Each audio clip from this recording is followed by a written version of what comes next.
오늘 하나님 주신 말씀은 시편 139편 1절부터 12절입니다. 시편 139편 1절부터 12절 말씀입니다.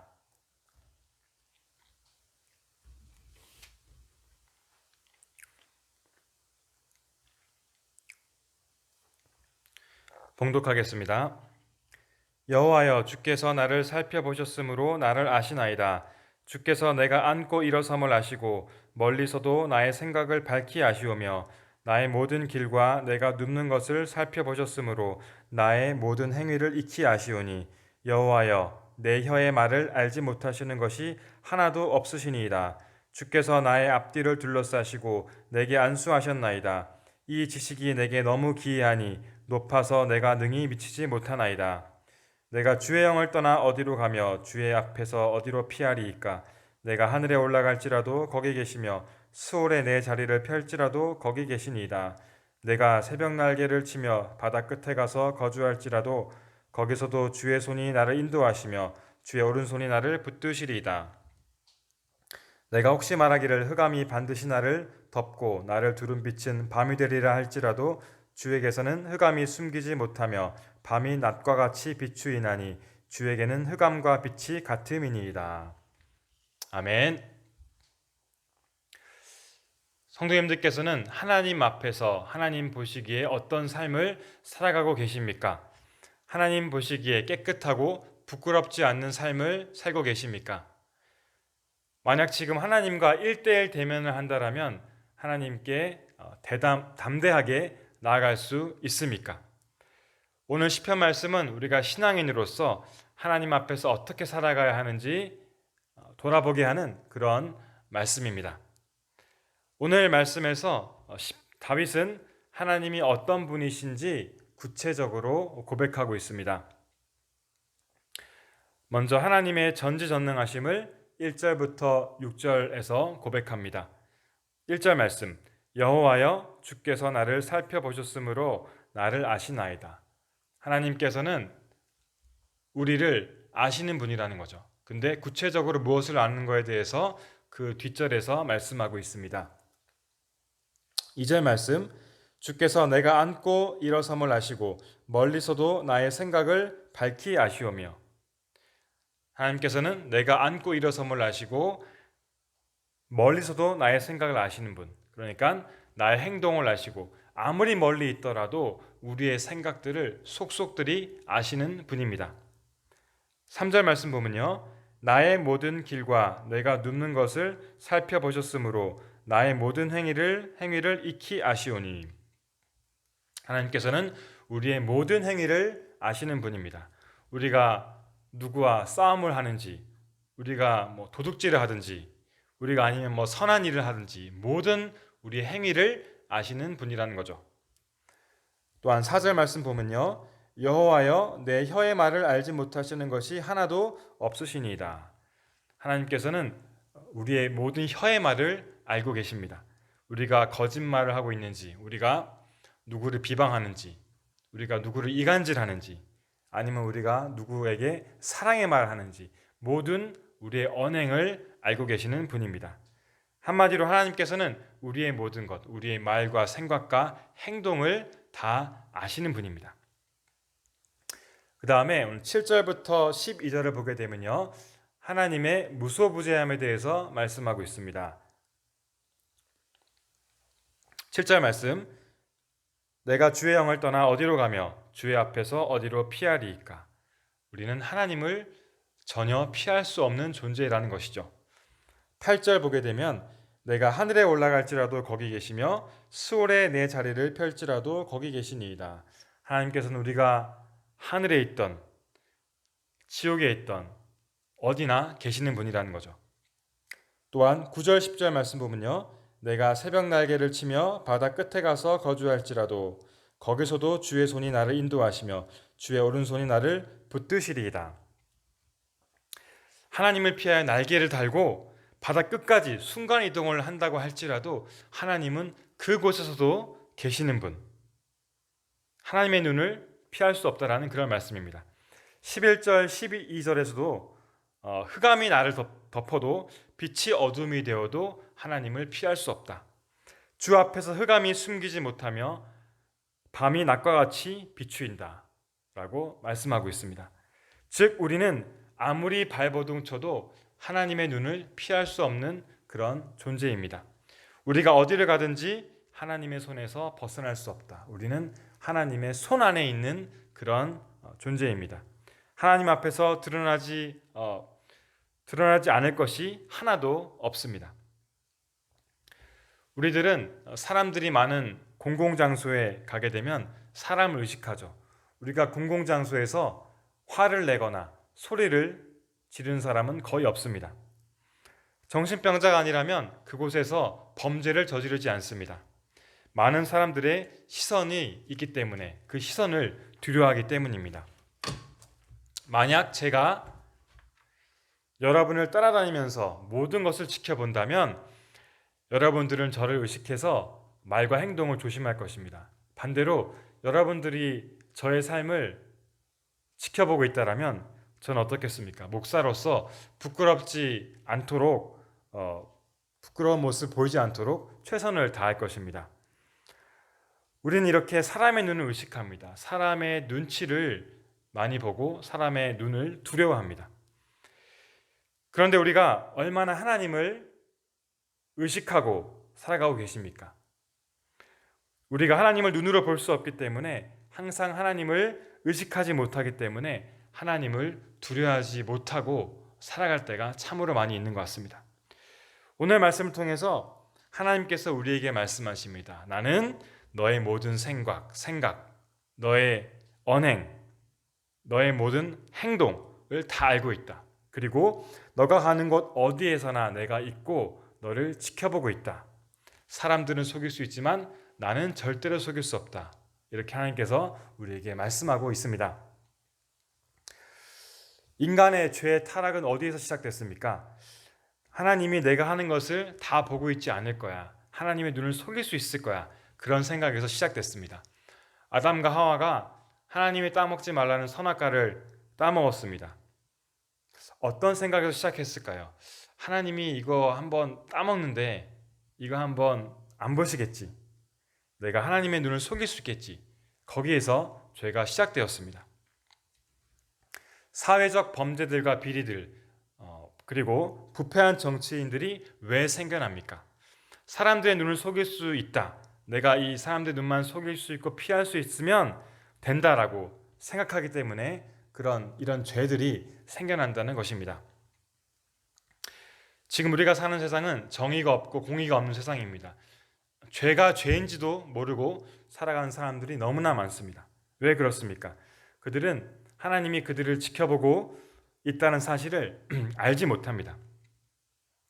하나님을 두려워하지 않고 하나님을 경외하지 못하고 오직 사람들의 눈만 두려워하고 있습니다. 여호수아서에 아간이라는 사람이 등장합니다.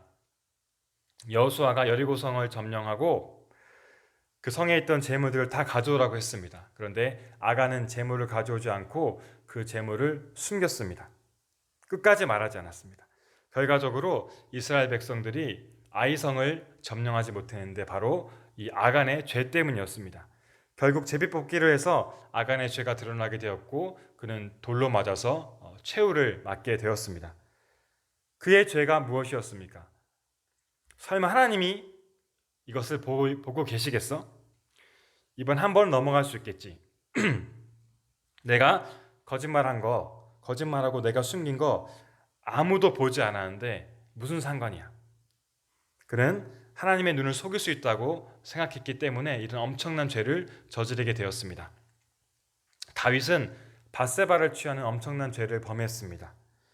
그리고 밧세바를 차지하기 위해서 그 남편 우리아를 치열한 전쟁터로 보내서 거기서 죽게 만들었습니다. 사무엘하 12장 9절에서 이렇게 말씀하고 있습니다. 그러한데 어찌하여 여호와의 말씀을 업신여기고 나 보기에 악을 행하였느냐? 내가 칼로 햇사람 우리아를 치되 암몬 자손의 칼로 죽이고 그의 아내를 빼앗아 내 아내로 삼았도다. 하나님께서 이렇게 다윗의 죄를 책망하고 있습니다. 너가 한 죄를 보지 못한 줄로 아느냐? 나는 분명히 너의 죄를 보았다. 너의 간음죄와 살음죄를 간음죄와 살인죄를 똑똑히 보았다고 하나님은 말씀하십니다. 왜 이렇게 위대한 다윗 왕이 이런 큰 범죄를 저질렀습니까? 그가 교만해져서 하나님의 눈을 피할 수 있을 거라고 착각했기 때문이죠. 다행히 그가 진실로 회개하여서 하나님께 용서받았지만 이 죄로 인하여서 그는 수많은 어려움을 겪게 되었음을 성경을 통해서 우리는 배우게 됩니다. 사랑하는 성도 여러분, 반드시 기억하십시오. 하나님은 저와 여러분의 모든 것들을 눈동자처럼 지켜보고 계십니다. 우리는 그 하나님의 눈에서 전혀 피할 길이 없습니다. 어떤 사람들은 이 말씀을 들으면 하나님은 나를 감시하고 나를 심판하기 원하시는 하나님이다, 무서운 하나님이라고 생각합니다. 하나님이 우리의 모든 것을 아신다면, 내가 하나님의 눈을 피하지 못한다면 삶 자체가 숨통에 막힐 것 같다고 그렇게 불평을 토하기도 할 것입니다. 그런데 우리가 시편 139편 13절부터 18절 말씀에 그 기록된 말씀을 읽어보게 되면 이런 오해가 사라지게 됩니다. 왜냐하면 하나님은 우리를 감시하고 구속하기 위해서, 잘못된 것들을 지적하기 위해서 우리를 항상 지켜보는 그런 분이 아니시기 때문입니다.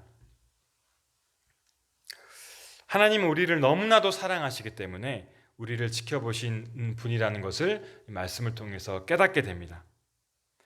다윗은 그가 태어나기 전부터 하나님께서 그를 예정하셨음을 알았습니다. 모태에서부터 다윗의 내장을 지으시고 그의 모든 것들을 하나씩 만들었음을 알았습니다. 다윗은 창조주 하나님께서 자신을 정성스럽게 사랑으로 만드셨음을 알았습니다. 즉 다윗은 하나님이 자신을 사랑하는 것을 깨달았다는 것이죠. 여러분, 부모님들이 자녀들을 사랑하는 것, 왜 사랑합니까? 부모님들의 사랑을 통해서 그들이 만들어졌기 때문이죠. 부모들은 자녀들의 생각과 행동과 말 하나하나에 관심을 갖습니다. 그들이 어디에 있는지, 언제 집에 돌아오는지 궁금해하고 관심을 갖습니다. 왜 그렇습니까? 그들을 감시하고 혼내고 구속하기 위함이 아닙니다. 그들을 사랑하기 때문에 이런 마음을 갖는다는 것이죠. 똑같습니다. 하나님은 다윗과 마찬가지로 우리 한 사람 한 사람을 세밀하고 정성스럽게 만들었기 때문에 그 애착과 사랑이 너무나도 크다는 것이죠. 하나님께서 우리의 모든 것을 알기를 원하시고 우리가 어디에 가더라도 함께 하시고 지켜보는 것은 우리에 대한 사랑이고 우리에 대한 축복임을 기억하시기를 간절히 소망합니다. 코람데오라는 헬라어가 있습니다. 이것이 하나님 앞에서라는 뜻이죠. 오늘 다윗의 시는 우리가 하나님 앞에서 우리의 모든 것을 알고 계시는 그 사랑의 하나님 앞에서 우리가 어떻게 살아가야 할지 그 방법을 알려주고 있습니다. 어떻게 살아야 되겠습니까? 사람 의식하지 않고 사람을 의지하는 삶이 아니라 하나님 앞에서 떳떳하고 정의롭게 사는 것입니다. 하나님을 경외하고 하나님 앞에서 부끄럽지 않게 그런 삶을 살아가는 것입니다. 제가 유학 가기 전에 담임 목사님께서 코람데오에 대한 말씀을 한 적이 있습니다. 그 말씀이 제 유학생활에서 많은 힘과 위로가 되었습니다. 제가 외국에서 일이 잘 풀리기도 했지만 일이 잘 안 풀리고 어려움을 당할 때가 있었습니다. 사람에게 인정받을 때가 있었지만 사람들에게 인정받지 못하고 오히려 오해받을 때도 있었습니다. 상처받기도 하였습니다. 하지만 그때 세상을 보고 사람을 바라보는 것이 중요하지 않다는 것을 저는 깨닫게 되었습니다. 하나님 앞에서 내가 깨끗하고 부끄러움 없이 신실하게 살아가는 것이 중요하다는 것을 깨닫게 되었습니다. 이 코람데오의 신앙으로 살아가기로 노력했고 그때 하나님께서는 저에게 큰 힘과 위로를 저에게 주심을 체험하게 되었습니다. 우리가 잘 아는 윤동주의 서시가 있습니다. 죽는 날까지 하늘을 우러러 한 점 부끄러움이 없기를 잎새에 있는 바람에도 나는 괴로워했다. 별을 노래하는 마음으로 모든 죽어가는 것을 사랑해야지.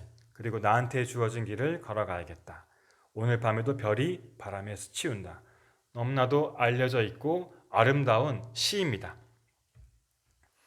일본에서 독립운동을 하던 윤동주 시인은 죽음 앞에서도 끝까지 하늘을 우러러서 한 점 부끄럽지 않는 삶을 살고자 목숨을 다했습니다. 독실한 기독교인인 그는 하나님 앞에서 부끄럽지 않게 온전한 삶을 살고자 이런 노력과 의지를 시를 통해서 보여주게 되었습니다. 우리가 잘 아는 요셉, 보디발의 아내가 요셉과 동침하자고 유혹했지만 그는 그 유혹을 뿌리쳤습니다. 그 힘이 어디에서 생겼습니까? 하나님이 자기를 보고 계신다는 것을 알았습니다. 그것을 믿었습니다. 그리고 그 하나님을 두려워했기 때문입니다. 창세기 39장 9절 말씀. 이 집에는 나보다 큰 이가 없으며 주인이 아무것도 내게 금하지 아니하였어도 금한 것은 당신뿐이니 당신은 그의 아내임이라. 그런즉 내가 어찌 이 큰 악을 행하여 하나님께 죄를 지으리이까. 그는 하나님이 언제 어디서나 자기를 지켜보고 계신다는 것을 알고 그것을 두려워하여서 범죄하지 않았습니다. 요셉이 이것 때문에 얼마나 큰 손해를 보았습니까? 성적인 죄를 범하지도 않았는데 누명을 쓰고 감옥에 가게 되었습니다. 그렇지만 하나님께서는 그의 정직함과 그의 신실함을 기억하셨습니다. 하나님을 두려워하는 그 마음을 보셨습니다. 하나님은 후에 그를 최고로 높여서 주셔서 위대한 일을 할 수 있도록 도와주셨습니다. 요셉은 코람데오, 하나님 앞에서의 신앙을 가진 최고의 모델이라고 생각합니다.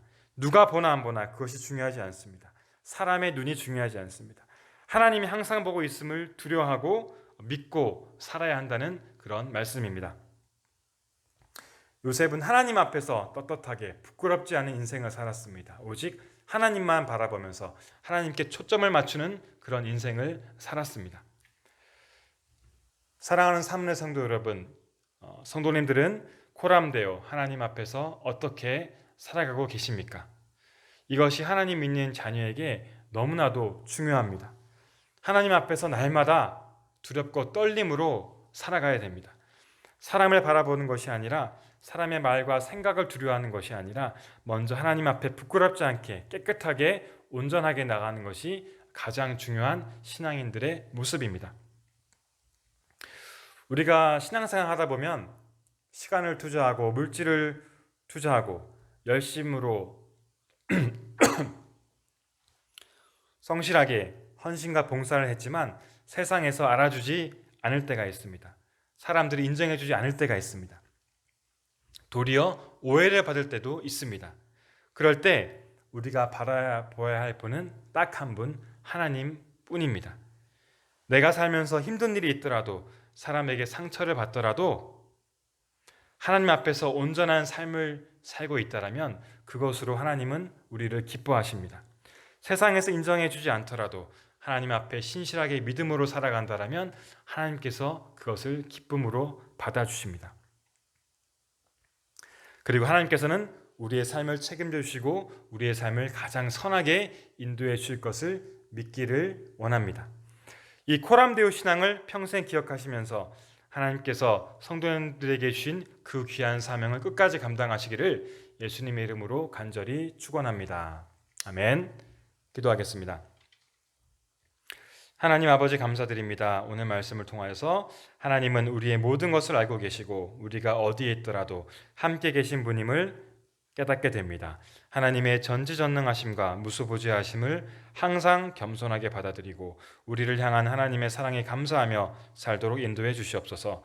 세상에 살면서 사람 보지 않고 사람 두려워하지 않게 하시고 하나님을 두려워하면서 하나님 앞에서 죄를 이기는 사람으로 신실한 믿음의 사람으로 부끄럽지 않게 설 수 있도록 도와주시옵소서. 하나님 앞에서 온전히 설 때 하나님께서 우리의 인생을 책임져 주시옵소서. 하나님께서 우리에게 주신 그 사명을 끝까지 감당할 수 있는 능력 주시기를 기도합니다. 이 모든 말씀 예수님의 이름으로 기도드렸습니다. 아멘. 하늘에 계신 우리 아버지여, 이름이 거룩히 여김을 받으시오며 나라가 임하시오며 뜻이 하늘에서 이루어진 것 같이 땅에서도 이루어지이다. 오늘 우리에게 일용할 양식을 주시옵고 우리가 우리에게 죄 지은 자를 사하여 준 것 같이 우리 죄를 사하여 주시옵고 우리를 시험에 들게 하지 마시옵고 다만 악에서 구하시옵소서. 나라와 권세와 영광이 아버지께 영원히 있사옵나이다. 아멘.